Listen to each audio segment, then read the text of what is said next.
आप देख रहे हैं देश लाइव, देश की आवाज। अस्सलाम वालेकुम, आदाब, नमस्कार, सत श्री अकाल। देश लाइव में आपका स्वागत है। मैं हूं सहल कुरैशी। दोस्तों, आज बात करेंगे सुप्रीम कोर्ट में ईवीएम और वीवीपैट को लेकर जो सुनवाई चल रही थी, वो सुनवाई खत्म हो चुकी है और सुप्रीम कोर्ट अब अपना फैसला सुनाने वाला है।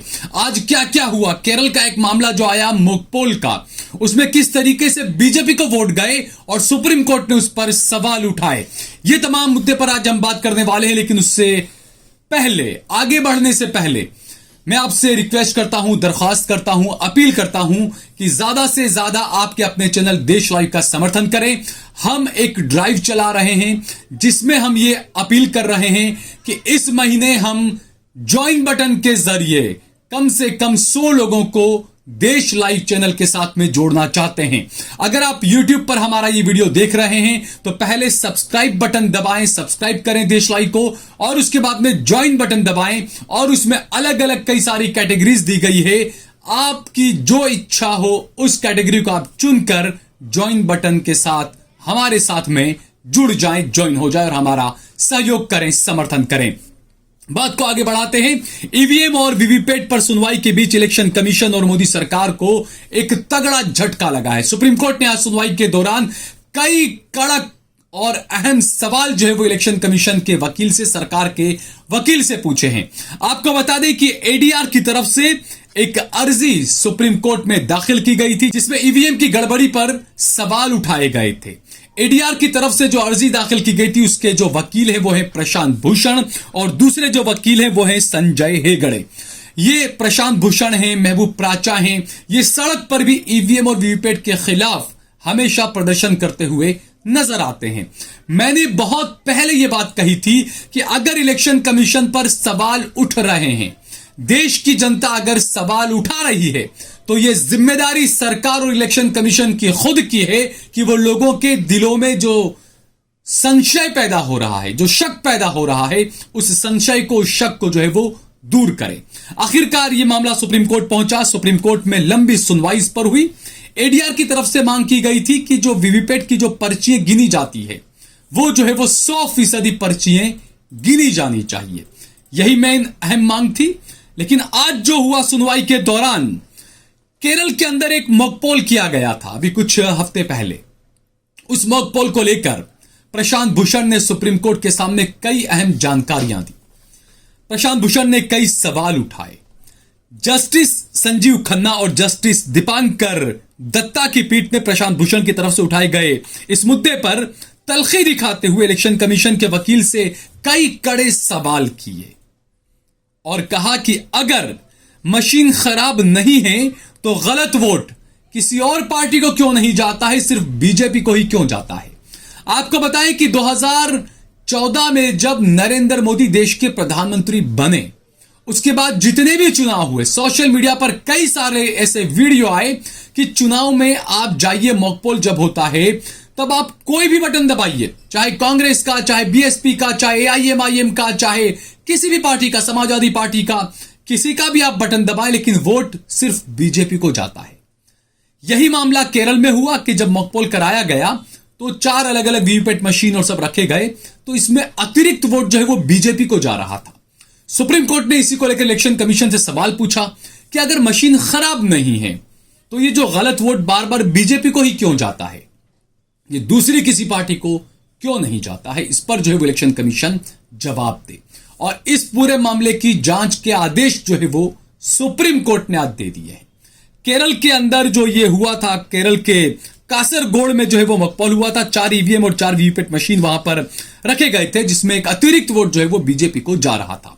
इस केरल के कासरगोड में हुए इस मॉकपोल की गड़बड़ी का पूरा जांच जो है वो पूरी जांच की जानी चाहिए। इसका आज जो है वो सुप्रीम कोर्ट ने ये आदेश दिए हैं कि इस मामले की पूरी जांच की जाए। सुप्रीम कोर्ट ने इलेक्शन कमीशन से कड़े शब्दों में कहा है कि चुनाव प्रक्रिया में पवित्रता होनी चाहिए और किसी को भी ये नहीं लगना चाहिए कि जो किया जाना चाहिए था वो नहीं किया गया, यानी कि जो हम कर सकते थे या हमने ऐसा क्यों नहीं किया, बाद में ऐसा लोगों के दिलों के अंदर ये चीजें नहीं आनी चाहिए। साथ ही साथ सुप्रीम कोर्ट ने इलेक्शन कमीशन से यह भी कहा है, निष्पक्ष और स्वतंत्र चुनाव करवाने के लिए आपने क्या क्या कदम उठाए हैं वो जो है वो आप कोर्ट को बताइए। सुप्रीम कोर्ट ने जो इलेक्शन कमीशन से कहा है कि जो सवाल उठ रहे हैं जनता के बीच में कि चुनाव 2024 के जो होंगे वो निष्पक्ष और स्वतंत्र होंगे या नहीं, और स्वतंत्र चुनाव करवाने के लिए इलेक्शन कमीशन ने कौन से कदम उठाए हैं उसकी जानकारी जो है वो इलेक्शन कमीशन अब सुप्रीम कोर्ट को दे। ये जो है वो सुप्रीम कोर्ट में आज अहम टिप्पणी की गई, अहम बात जो है वो ये कही गई है।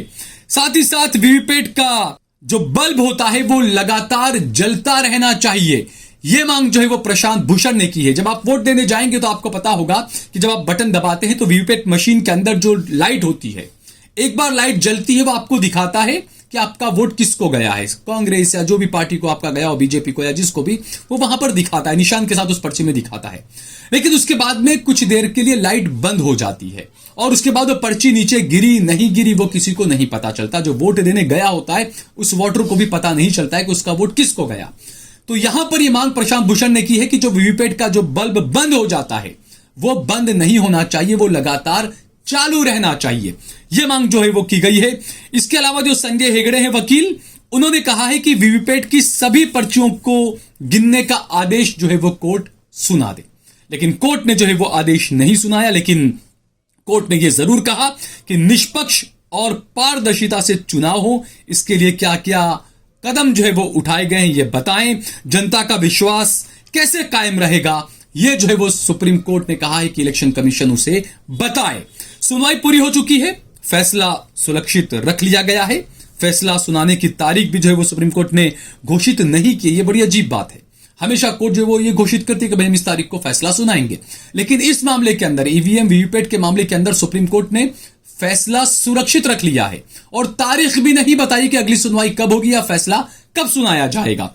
ऐसे में सवाल यह उठता है कि 19 अप्रैल को पहले चरण के वोट दिए जाने हैं, वोटिंग होना है पहले चरण में, क्योंकि देश की 543 लोकसभा सीटों पर 7 चरणों के अंदर वोट डाले जाएंगे।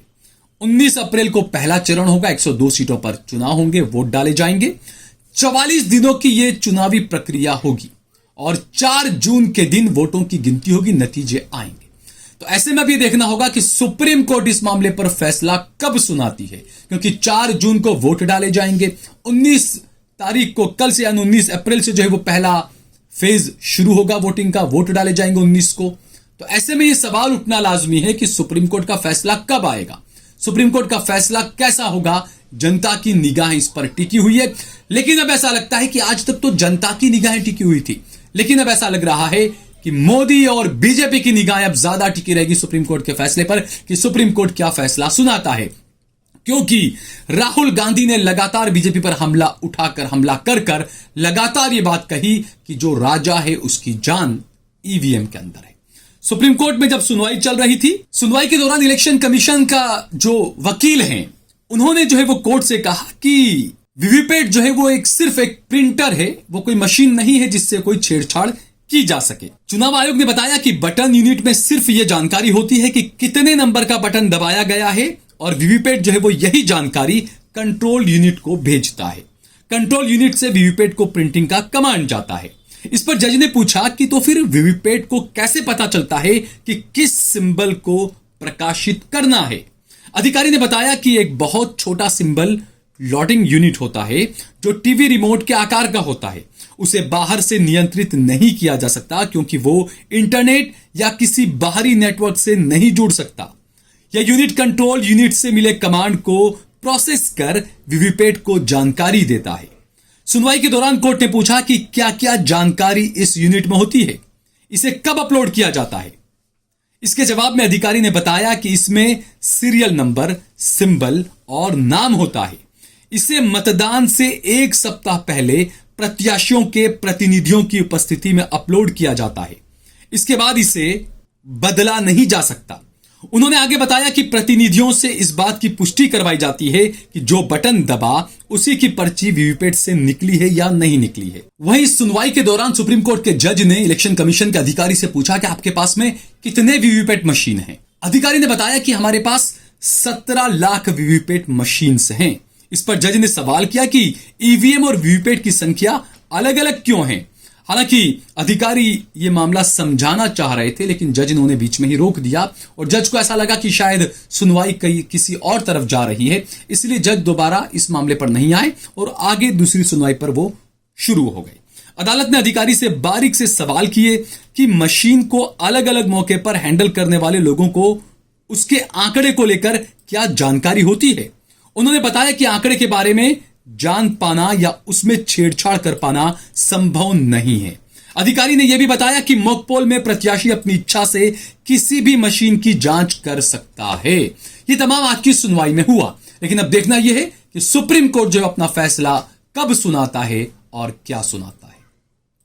अगर आपको ये वीडियो पसंद आई हो तो इस पर कमेंट करें, इसे लाइक करें, इसे ज्यादा से ज्यादा शेयर करें। अगर आपने हमारा चैनल देश लाइव सब्सक्राइब न किया हो तो हमारे चैनल को जरूर सब्सक्राइब करें। जय हिंद, जय भारत।